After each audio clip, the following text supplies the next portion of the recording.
Манас үчүлтеген ар тараптан изилдөө жана жайылтууга арналган Кыргыз Республикасынын президентинин жарлыгынын алкагында Манас улуттук академиясы жана Кыргыз радиосу руханий өзөк долбоорун сунуштайт. Бул долбоор кыргыз элинин кенже эпосторун жана элдик поэмаларын кеңири жайылтуу, улуттук маданиятка көңүл буруу максатында радио берүүлөрдүн сериясын даярдайт. Эртабылды эпосунун кара сөз варианты. 5-уктуруу. Микрофондо Кыргыз Республикасынын эмгек сиңирген артисти Чыңгыз Мамаев.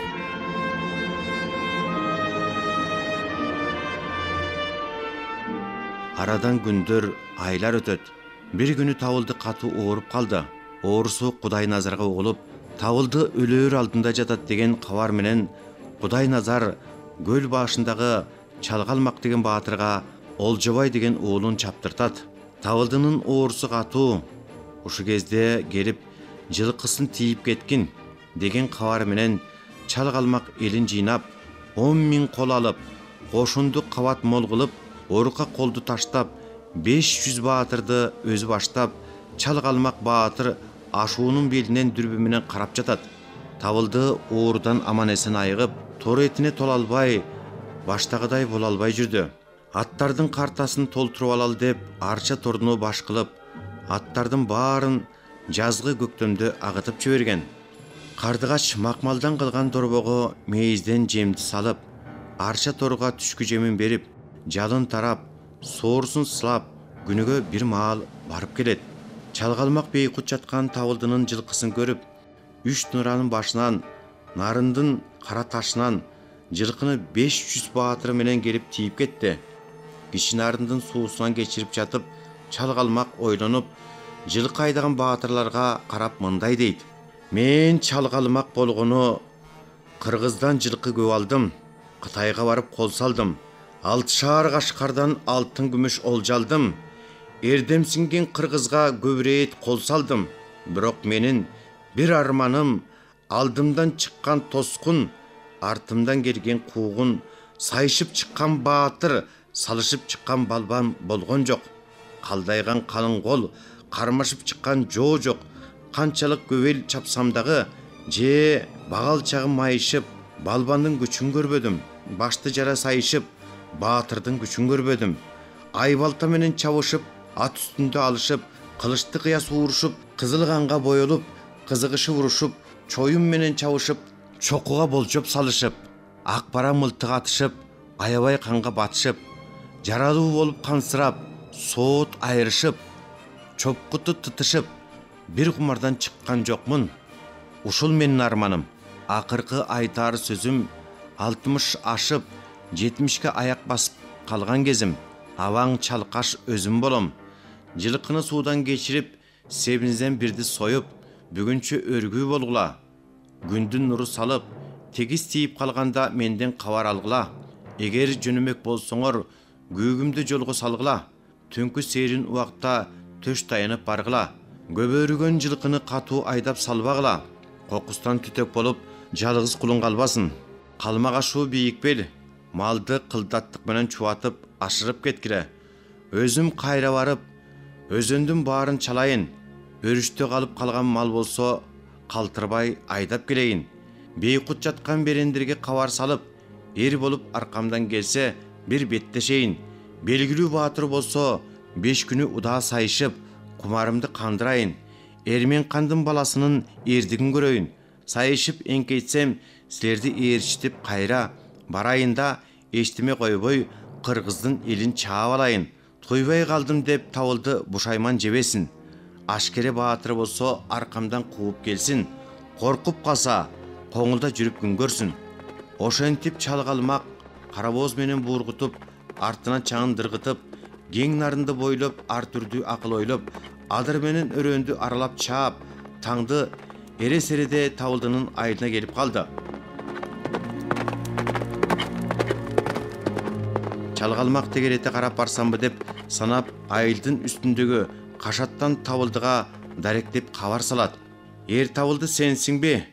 Ээн жаткан жылкыңды ээлеп алдым, билдиңби? Эрмен канда калган өчүмдү эми алдым. Кармаша албай калдым деп бушайман болуп жаткансыңбы? же халқыңды жыйнап мени менен кармаша турган эрсиңби? Өрүштөн жылкыңды алдырып сен жатпай кал. Белиңде ооругум калды. Туюк төрүңдү оңдодум. Өзүңдү опсуз баатыр болду. Бирок 10 айдан бери оңолбой ооруп жатат деп уктум эле. Элиңде балбаның, чиниңде баатырың барбы? Бетте шер болсоң, Балгарт жеринде экөр күймүн. Чалгалмак абаң мен болом. Элиңе кабарла. Эр болсоң кууп келип көр. Эрдигимди билип көр. Коштошуп кеттим эми. Кош, табылды жетим. Ошентип тоодой болгон чалгалмак карабоз аты менен заңкайып бастырып кетет. Матоодо төөлөр бышкырып, иттер улууңшу үрүп, кородогу койлор чуркурап, байлоодогу уйлар өкүрүп, кээ бири жаналуучу келип калдыбы деп кулагын басып бекинип жата калды. Кырк баатыр болсо мурдатан шекшинип жүргөн чалгалмактын үнүн угуп, келүүчү келип калды деп жабыла туруп, Элдияр Эрмек Табылдыга барып, турбайсыңбы Табылды? Душманың сага камынды, чалгалмак жылкыны чааптыр. Сенин алыңды чамалап, кашаттан кабар берди. Ас семиртип, алыскы жолго барам деп, бүт атыңды агытып, азапка салганың кандай кеп? Чалгалмак чапты дейм жылкыңды. Жатасыңбы мелтиреп? Тушуңа келген калмактын үнүн укпай капелет жатып уктаганың кандай? Элдияр Эрмек эки дос Табылдыны төшүнөн тартып ойготуп, эбиреп сөзүн айтат. Алп уйкуда жаткан Табылды көзүн укалап, кылыч мылтыгын жарагын керегеден сыйпалап, Элдияр Эрмек досторум, бул козгогон кебиңер кандай? Калмактын алдын ашуудан тосомун. Көп ашууну бүт ашып, көлгө түшүп кеткиче, калмак ашуу ашканча, карагаман басканча артынан жөө барамын. Алыстан көрүп, аша турган ашуусун андан мурда чалып, ачекей кайкы белестен алдын тосуп каламын. Алмабаш мылтыгымды атып, туюкка камап, туткунга башын саламын. Атым жок деп жатканча азыр барамын. Кудай алсын калмакты. Элдин жүрөгүн алып, кабар салбаймын. 3 күндүк алыс кетсе дагы жетпей калбаймын. 40 күнү кырда жүрсөм дагы кыйналып, чарчап талбаймын.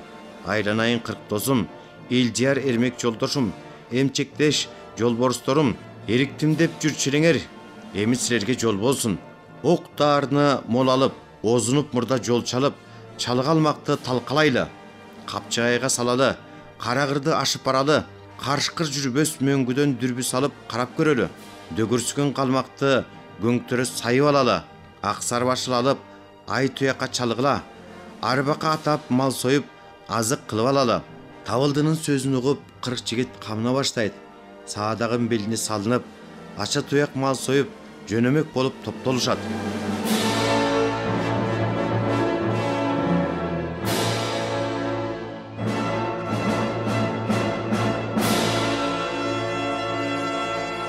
Эртең менен Элдияр Эрмек келип, Табылдыны ойготуп, чалгалмактын кабарын айтып, чаң тополоң түшүп жаткан кезде 14 жаштагы башында саамайы бар Табылдынын карындашы Кардыгач жылаң аяк жылаң баш карбаластап өзүнчө капаланып бүлүнүп, торкодон кылган көйнөгүн белине түйүнүп, абакем атсыз калды деп, арча тору бууданды алып келип берейин деп, айрыга билинбей таң агарып аткан 40 жигит дүрбөп жаткан учурда Кардыгач жүгүрүп кеткен экен.